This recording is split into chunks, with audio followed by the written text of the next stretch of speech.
හරි. අද අපි මේ වීඩියෝෙන් කතා කරන්න යන්නේ 2024 ඕලෙල් විභාග ප්‍රශ්න පත්‍රයේ පළවෙනි කොටසේ පළවෙනි ගාන. මේකෙදි අපෙන් අහනවා මිනිස් දින ගැටලුවක්. අපි බලමු මේ ගාන හදන්නේ කොහොමද කියලා. මුලින්ම කියනවා නිවසක තීන්ත ගෑමට මිනිස්සු 6 දිනකට දින 8ක් ගත වෙනවලු. හරි. ඊට පස්සේ මේ කොන්ට්‍රැක්ට් එකම දින 3කින් ඉවර කරන්න මිනිස්සුන් කී දෙනෙක් අවශ්‍ය වෙනවද කියලා තමයි ගාන අහන්නේ. එතකොට ළමයි අපි මුලින්ම හොයාගන්න ඕනේ මිනිස් දින ප්‍රමාණය. හරි. එතකොට දැන් සාමාන්‍යයෙන් දැන් මිනිස් දින ගානක් හදද්දී මේ මිනිසුන් 6 දෙනාට දින 8ක් යනවනේ. එයා කරන වැඩ ප්‍රමාණය කොච්චරක්ද? 6 ගුණ කිරීම 8. හරි. මිනිස් දින මෙයාගේ වැඩ ප්‍රමාණය වෙන්නේ 6 වරක් 8 48යි. මෙයා කරනවා වැඩ ප්‍රමාණය 48ක්. හරි. දැන් එතකොට මෙයා මේ කාර්යය දින 3කින් නිම කිරීමට නම් අපි මේ 48 මේ වැඩ ප්‍රමාණය දවස් 3ෙන් බෙදන්න ඕනේ. එතකොට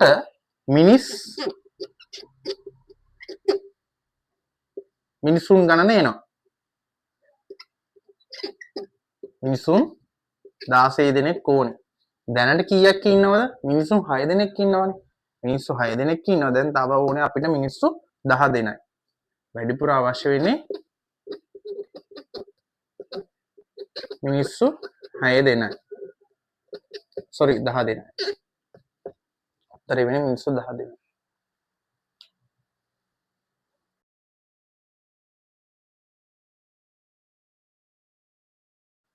හරි. දැන් මේ පේපර් එකේම දෙවෙනි ප්‍රශ්න විදිහට ඇවිල්ලා තියෙනවා මේ වගේ ජ්‍යාමිතිය ගානක්. ඔයාලට මේක මාර ලේසි. අපි හිතුවොත් මේ දැන් රූපෙ දිහා බැලුවාම අපි දන්නවා පේන්නේ. සමාන්තරයි කියලා පේනවා AB CD ට සමාන්තරයි කියලා පේනවා. එතකොට මම බලනවා AB සමාන්තර වෙන්නේ මේ Z අකුර හැඩයට. අපි දන්නවා ඒකාන්තර කෝණ Z අකුර හැඩයට ඒකාන්තර කෝණ වෙද්දී මෙන්න මේ කෝණයට මේ කෝණය සමානයි පුතේ. හරි. මෙයා එනම් අංශක 40යි. මොකක්ද ඒකාන්තර කෝණ? ඔයාලා දන්නවා 9 වසරේදී ඉගෙන ගන්නවා අපි ත්‍රිකෝණයක පාදයක් දික් කිරීමෙන් සෑදෙන බාහිර කෝණය ඊට සම්මුඛ අභ්‍යන්තර කෝණ දෙකේ එකතුවට සමානයි. එතකොට පුතේ මට බැලුවොත් එහෙම ABE කියන ත්‍රිකෝණේ මේ පාදේ දික් කරාට පස්සේ BE පාදේ දික් කරාට පස්සේ අංශක 70ක බාහිර කෝණයක් හැදිලා තියෙනවා. හරි. එතකොට මේ කෝණය සමාන වෙනවා සම්මුඛ අභ්‍යන්තර කෝණ දෙක එකතුවට. එතකොට පුතේ මෙයා 40 නම් මෙයා කීයක් වෙන්න ඕනේද? අනිවාර්යයෙන්ම BAE වල අගයනේ අහන්නේ. මෙන්න මෙයාම තමයි ආන්නේ. හරි. BAE කීයද කියලා. එතකොට පුතේ මෙන්න මෙයා අංශක 30ක් වෙනවා. අනිවාර්යයෙන්ම අංශක 30ක් වෙනවා. BAE අංශක 30යි. ඉතින් මේක ඊටාම සරල ගැටලුවක්. අංශක 30ක් විදියට අපිට ගන්න පුළුවන්.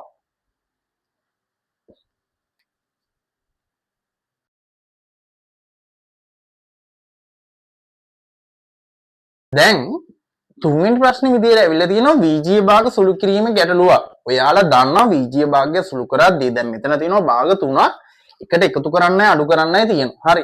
එතකොට ගණිත කර්ම දෙකක් තියෙනවනේ එකතු කිරීමයි අඩු කිරීමයි. එතකොට VG භාග ගත්තාම මෙයාගේ දැන් මට බලා ගන්න පුළුවන් ළමයි මේ හරය මොකක්ද වෙලා තියෙන්නේ? හරය 3 6 12. හරි. හරය අසමාන වෙලා තියෙනවා.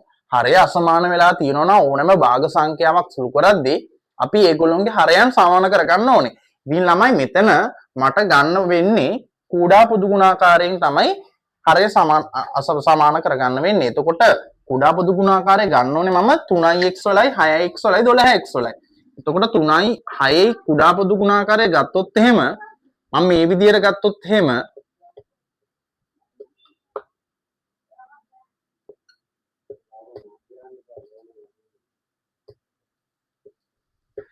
ඔන්න ඔය විදියට අපිට කුඩා පොදු ගුණාකාරය ගන්න පුළුවන්. හරි.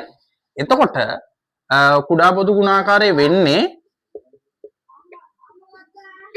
2 වරක් 2 4 4 වරක් 3 12යි.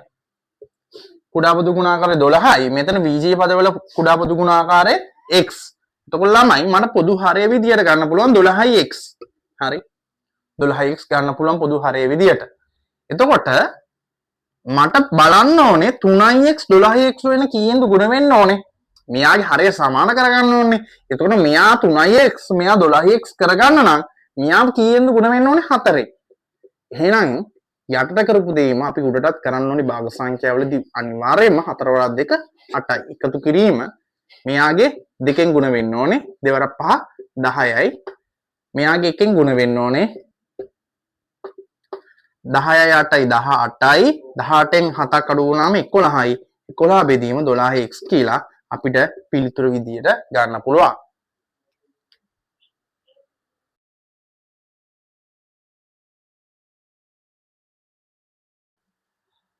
හරි. දැන් මේ විදිහේ ජ්‍යාමිතිය ගානක් ඇවිල්ලා තියෙනවා. මේකේ දීලා තියෙන ළමයි DOC කියන රේඛාවෙන් AB කියන ජාය සමච්ඡේදනය කරනවා කියලා. හරි. එතකොට ඔයාලට අනිවාර්යයෙන්ම ඒක මතක් වෙන්න ඕනේ අපි ප්‍රමේයක් කතා කරනවානේ. එතකොට ඡායක් සමච්ඡේදනය වුණාට පස්සේ මෙන්න මේ ලම්බකයේ දෙපැත්තේ ඉන්නවා කෝණිකයක් වෙනවද අංශක 90ක් වෙනවම තමයි. ඒ කියන ළමයි ACD කෝණය අංශක 90ක් වෙනවම තමයි. හරි. ACD අංශක 90ක් වෙනවා. ඒකම BCD කෝණයත් අංශක 90ක් වෙනවා. හරි. ඔයාලට මේ ප්‍රමේයත් එක මතක් වෙන්න ඕනේ. දැන් ජාය සමච්ඡේදනය වුණාට පස්සේ දෙපැත්තම අංශක 90 කැඩෙනවනේ. හරි. ඒක අපිට ඕනේ හොයන්න CDB කෝණය හොයන්න ඕනේ. දැන් මම දන්නවා මෙතන අංශක 90යි. මට මේ කෝණය හොයාගත්තා නම් මෙයාව හොයාගන්න පුළුවන්. හරි. ඊට පස්සේ මතක් වෙන්න ඕනේ චතුරස්‍රයක සම්මුඛ කෝණවල ಐಕ್‍ය අංශක 180ක් වෙන්න ඕනේ. ඒ ප්‍රමේ අපි ඔයාලා මතක ඇති මේ චතුරස්‍රයක මෙයා 120 නම් මෙයා කීයක් වෙන්න ඕනේද? අංශක 60ක් වුණොත් තමයි එයාගේ සම්මුඛ කෝණවල එකතුව අංශක 180ක් වෙන්නේ. එහෙනම් ළමයි මට ගන්න පුළුවන් CBD කෝණය මොකක්ද? අංශක 60යි කියලා. CBD අංශක 60ක් කියලා ගත්තම මෙයා 90යි මෙයා 60යි නම් මෙයා කීයද? අංශක 30යි. ඔයාලා දන්නවා ත්‍රිකෝණයක අභ්‍යන්තර කෝණවල ಐಕ್‍ය අංශක 180යි මෙයා 90යි මෙයා 60යි මෙයා කීයද එහෙනම්? CDB කීයද එහෙනම්? අංශක 30යි. ඔන්න ඔය විදිහට තමයි අපි මේ ගාන සුළු කරගන්නේ.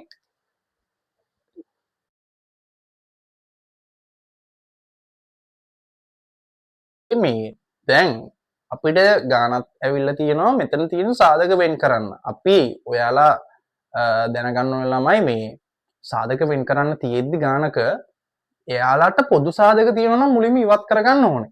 ඒක අපි මුලින්ම කරන්න ඕන වැඩ. හරි. ඕනම සාධක වෙන් කරන ගානක් දැක්කහම මට බලන්න ඕනේ මෙයා මේ පොදු සාධක තියෙනවද කියලා. දැන් මට පේනවා මෙයාගේ පොදු සාධක තියෙනවනේ. මෙයාගේ දෙකක් තියෙනවා මෙතන 18 තියෙනවා. හරි. එතකොට 18 දෙකක් ඉන්නවනේ. එතකොට මට පුළුවන් පොදු සාධකය එළියට අදින්න. x වර්ගයේ ඍණ 9යි. හරි. පොදු සාධකය එළියට අද්දාම දෙක වරහන් x වර්ගයේ ඍණ 9යි. හරි. එතනින් පස්සේ කතාව මම කියන්නම් ඔයාලා 9 වසරේදී ඉගෙන ගන්නවා a වර්ගයේ ඍණ b වර්ගයේ ආකාරයේ දැක්කොත් එහෙම අපිට එයාගේ සාධක වෙන් කරන්න පුළුවන් a ඍණ b a ධන b කියලා. හරි. ළමයි මට පේනවා මෙතන මේ වරහන ඇතුලේ x වර්ගයේ ඍණ 3 වර්ගයේ විදිහට මේ 9 ලියාගත්තොත් a වර්ගයේ ඍණ b වර්ගයේ ආකාරයේ ගැටලුවක් තමයි. එතකොට මට පුළුවන් මෙන්න මේ විදිහට සාධක වෙන් කරන්න දේවාරයක් x ඍණ 3 වරහන් x ධන 3 වරහන් කියලා. ඔන්න ওই විදිහට තමයි මේ ගැටලුව විසඳන්නේ.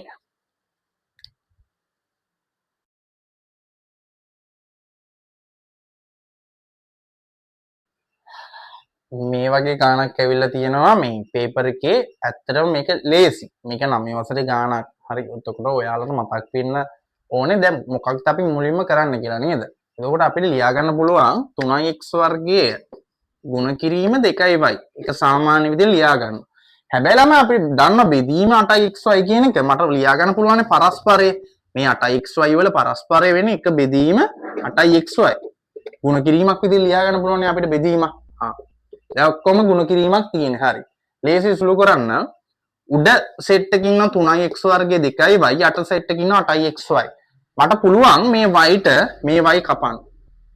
මට පුළුවන් මේ x වර්ගයේ x කෙනෙක්ට මේ x කපන්න. එතකොට උත්තරේ එනවා 3 වරක් තව කපන්න පුළුවන්. මේ දෙකට මේ 8 කපන්න පුළුවන්. දෙකේව 4ක් තියෙනවා.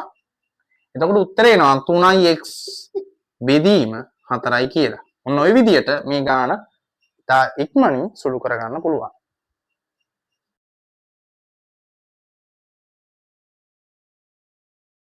තමයි දැන් මේ කුඩා පොදු ගුණාකාරයක් හොයන්න තියෙනවා VG මේ පද හරි VG පද වලින් යුක්ත සංඛ්‍යාවල කුඩා පුදු ගුණාකාරය හොයන්න ඕනේ. එතකොට මේ 10 වසරේ පාඩමක් තමයි මේක. අපි මුලින්ම මතක් කරගන්න ඕනේ කොහොමද අපි මේකේ කුඩා පුදු ගුණාකාරය හොයන්නේ කියලා. ක්‍රම ගොඩක් තියෙනවා.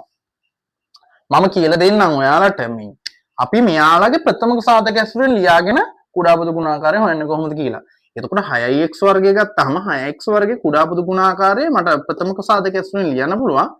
2 වැඩි කිරීම 3 x වැඩි කිරීම x වැඩි කිරීම x. ඊට පස්සේ ළමයි 5යි xy ලියන්න පුළුවන් මට 5 වැඩි කිරීම x වැඩි කිරීම y. 2 වැඩි කිරීම 2y වර්ග ලියන්න පුළුවන් 2 වැඩි කිරීම y වැඩි කිරීම y. හරි. එතකොට ළමයි කුඩා පොදු ගුණාකාරය ගද්දී හැම සංඛ්‍යාවකම විශාලම බලය තමයි ගන්නෙ. වැඩිතම බලය තමයි ගන්නෙ. මේ සෙට් එකේ දැන් මේ සාධක සෙට් එකේ ඕන තියනවා කියන්න 2 3 5 ඒගොල්ලොන්ගේ වැඩිතම බලය. 2 පළවෙනි බලය. 3 කීවෙනි බලය? 3 පළවෙනි බලය. 5 පළවෙනි බලය. හරි. එතකොට වැඩිතම බලය x වල දෙවෙනි බලයනේ වැඩිම. y වල දෙවෙනි බලය. එතකොට ළමයි මට ගන්න පුළුවන් දෙවාරයක් එක 2යි දෙවරක් 3 6යි 6 වරක් 5 30යි. 30යි x වර්ගයේ y වර්ගය කියලා මට මෙන්න මේ සංඛ්‍යාවල කුඩා පොදු ගුණාකාරය ගන්න පුළුවන්.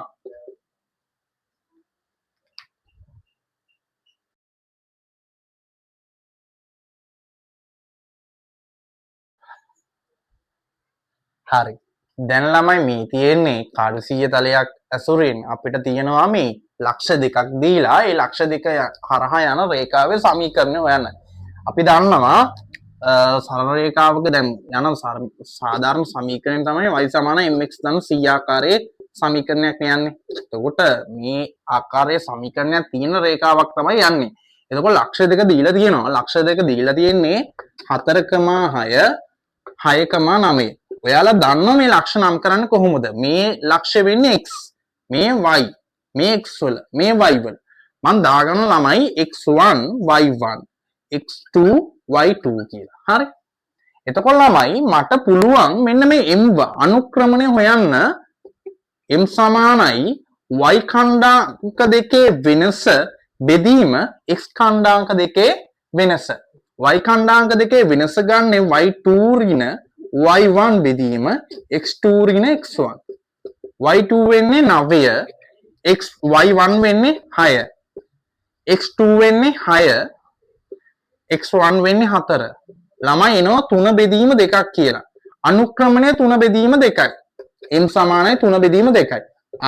ඒක විතරක් හොයාගෙන හරියන්නේ නැහැ. මට ඕනේ c අන්තක්ඛණ්ඩය හොයාගන්න. මේකෙදී මම කරන්නේ ළමයි y වල එක ඛණ්ඩාංකයක් අරගෙන මම y වලට 6 දානවා, m වෙනුවට 3 බෙදීම 2 දානවා, x වෙනුවට 4 දාලා c හොයනවා. හරි. කරමු. y කීයද? 6යි, m කීයද? 3 බෙදීම 2යි, x කීයද? 4යි. දාන c 2යි 6 සමානයි 6 ධන c, c සමානයි 6 ඍණ 6, c සමාන ළමයි බිඳුවයි කියලා එනවා. එහෙනම් පුතේ අනුක්‍රමණය 3 බෙදීම 2යි, අන්තක්ඛණ්ඩය බිඳුවයි. එහෙනම් මේ ලක්ෂ දෙක හරහා යන රේඛාවේ සමීකරණ වෙන්නේ y සමානයි 3 බෙදීම 2යි x විතරයි. c කීයද? බිඳුවයි. ජීවිතේම වෙනස් කරන අපේ කාලේ ගණිත පන්ති 2026 නව පන්ති ආරම්භ. 6 සිට 9 දක්වා සීලම් පන්ති ආරම්භ වේ. සුපිරිත විද්‍යාඥයන් රටාව. එහුරුවන බයිමාලා. සෑම වාරයක්ම සාමිනේ අනුයේ සම්මන්ත්‍රණ පාවු. ජනවාරි 3 වෙනිදාට සෑම්සන් ස්වාතා දිනේතම පන්ති පැවැත්වේ. Number somebody needs him, you don't have that time. Now see now we're just gonna be like got a vendetta against people who patented being negative when you should be getting after it. I got facts over tracks, isn't that spitting slow, spitting fast, I could roast